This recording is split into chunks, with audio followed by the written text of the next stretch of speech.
स्वजाति प्रेम। एक वन में एक तपस्वी रहते थे। वे बहुत पहुंचे हुए ऋषि थे। उनका तपस्या बल बहुत ऊंचा था। रोज वह प्रातः आकर नदी में स्नान करते और नदी किनारे के एक पत्थर के ऊपर आसन जमाकर तपस्या करते थे। निकट ही उनकी कुटिया थी, जहां उनकी पत्नी भी रहती थी। एक दिन एक विचित्र घटना घटी। अपनी तपस्या समाप्त करने के बाद ईश्वर को प्रणाम करके उन्होंने अपने हाथ खोले ही थे कि उनके हाथों में एक नन्ही सी चूहिया आ गिरी। वास्तव में आकाश में एक चील पंजों में उस चूहिया को दबाए उड़ी जा रही थी और संयोगवश चूहिया पंजों से छूटकर गिर पड़ी थी। ऋषि ने मौत के भय से थर थर कांपती चूहिया को देखा। ऋषि और उनकी पत्नी के कोई संतान नहीं थी। कई बार पत्नी संतान की इच्छा व्यक्त कर चुकी थी। ऋषि दिलासा देते रहते थे। ऋषि को पता था कि उनकी पत्नी के भाग्य में अपनी कोख से संतान को जन्म देकर मां बनने का सुख नहीं लिखा है। किस्मत का लिखा तो बदला नहीं जा सकता, परंतु अपने मुंह से यह सच्चाई बताकर वे पत्नी का दिल नहीं दुखाना चाहते थे। यह भी सोचते रहते कि किस उपाय से पत्नी के जीवन का यह अभाव दूर किया जाए। ऋषि को नन्ही चूहिया पर दया आ गई।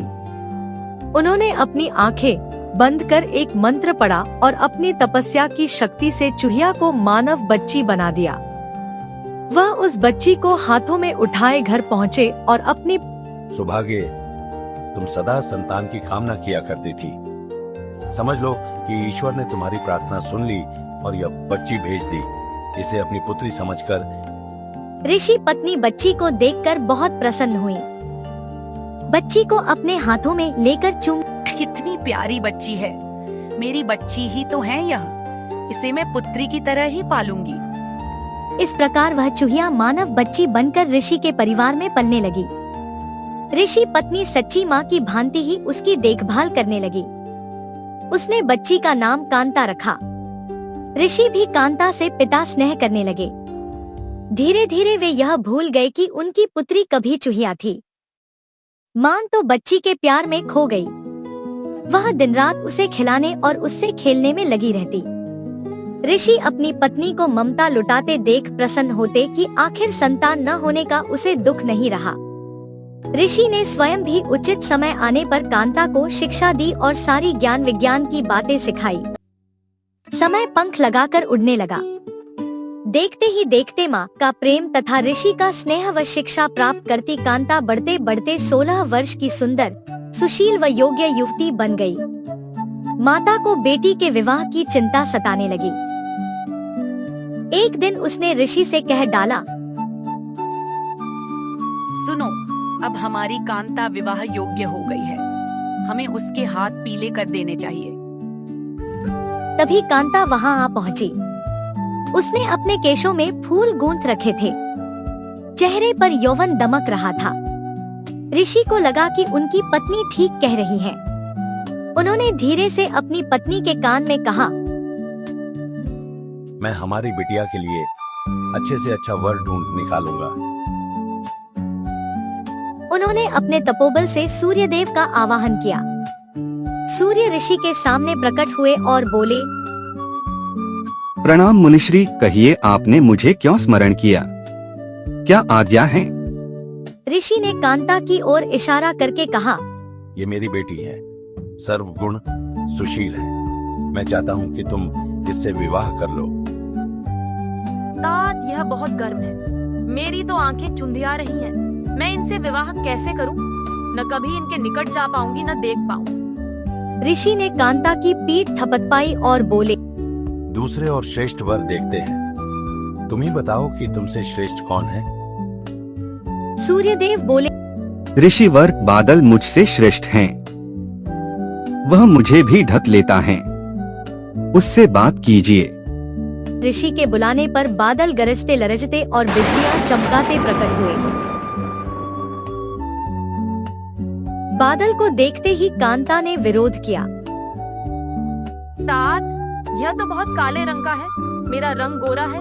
हमारी जोड़ी नहीं जमेगी। ऋषि ने बादल से पूछा, तुम ही बताओ कि तुमसे श्रेष्ठ कौन है। पवन वह मुझे भी उड़ाकर ले जाता है। मैं तो उसी के इशारे पर चलता रहता हूँ। बादल ने उत्तर दिया। ऋषि ने पवन का आवाहन किया। पवन देव प्रकट हुए तो ऋषि ने कांता से ही पूछा, पुत्री, तुम्हें यह वर पसंद है?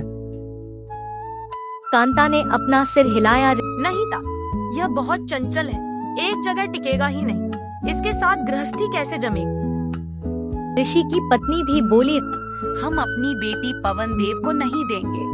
दामाद कम से कम ऐसा तो होना चाहिए जिसे हम अपनी आंख से देख सकें। ऋषि ने पवन देव से पूछा। तुम ही बताओ कि तुमसे श्रेष्ठ कौन है। पवन देव बोले, ऋषिवर पर्वत मुझसे भी श्रेष्ठ हैं। वह मेरा रास्ता रोक लेता है।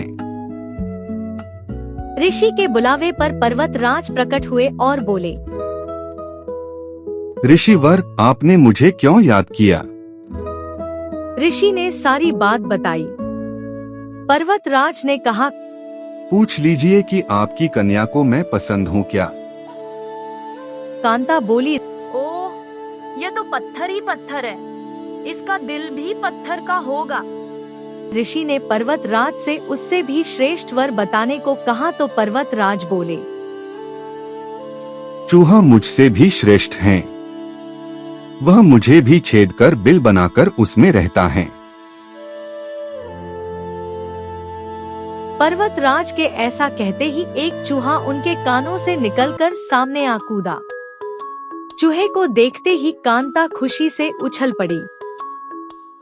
मुझे ये चूहा बहुत पसंद है, मेरा विवाह इसी से कर दीजिए। मुझे इसके कान और पूंछ बहुत प्यारे लग रहे हैं, मुझे यही वर चाहिए। ऋषि ने मंत्र बल से एक चूहिया को तो मानवी बना दिया, पर उसका दिल तो चूहिया का ही रहा। ऋषि ने कांता को फिर चूहिया बनाकर उसका विवाह चूहे से कर दिया और दोनों को विदा किया। सीखा जीव जिस योनि में जन्म लेता है, उसी के संस्कार बने रहते हैं। स्वभाव नकली उपायों से नहीं बदले जा सकते।